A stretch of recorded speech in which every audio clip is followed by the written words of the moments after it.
My father came from Japan in 1905. He was 15 when he immigrated from Japan. He worked until he was able to actually build a store. Let me tell you a story in the form of a dream. I don't know why I have to tell it, but I know what it means. Close your eyes, just picture the scene as I paint it for you.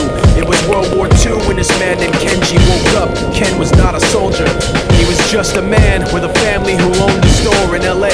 That day, he crawled out of bed like he always did. Bacon and eggs with wife and kids. He lived on the second floor of a little store he ran. He moved to LA from Japan. They called him immigrant. In Japanese, he'd say he was called Issei. That meant first generation in the United States, when everybody was afraid of the Germans, afraid of the Japs, but most of all afraid of a homeland attack. And that morning, when Ken went out on the doormat, his world went black, cause right there, front page news, 3 weeks before 1942, Pearl Harbor's been bombed and the Japs are coming. Pictures of soldiers dying and running.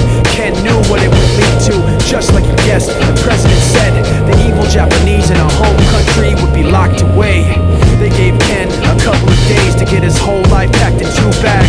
Just 2 bags, couldn't even pack his clothes. Some folks didn't even have a suitcase to pack anything in, so 2 trash bags is all they gave them. And when the kids asked, Mom, where are we going? Nobody even knew what to say to them. Ken didn't want to lie, he said the US is looking for spies, so we have to live in a place called Manzanar, where a lot of Japanese people are. Stop it, don't look at the gunmen. You don't want to get the soldiers wondering if you're gonna run or not, cause if you run then you might get shot. Other than that, try not to think about it. Try not to worry about it being so crowded. Someday we'll get out, someday. As soon as war broke out, so the FBI came and they just come to the house and you have to come. All the Japanese have to go. They took Mr. Lee and people couldn't understand why they had to take him, because he's an innocent laborer. So now they're in a town with soldiers surrounding them. Every day, every night, look down at them. From watchtowers up on the wall, Ken couldn't really hate them at all. They were just doing the job, and he wasn't gonna make any problems. He had a little garden, vegetables and fruits that he gave to the troops in a basket his wife made. But in the back of his mind, he wanted his family's life saved. Prisoners of war in their own damn country, what for?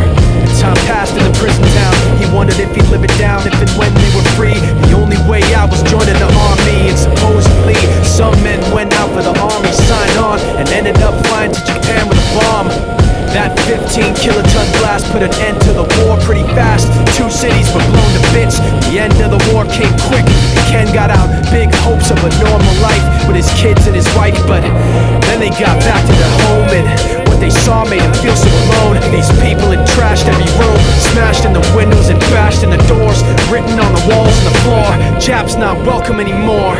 And Kenji dropped both of his bags at his sides and just stood outside. He looked at his wife without words to say. She looked back at him, wiping tears away, and said, someday we'll be okay, someday.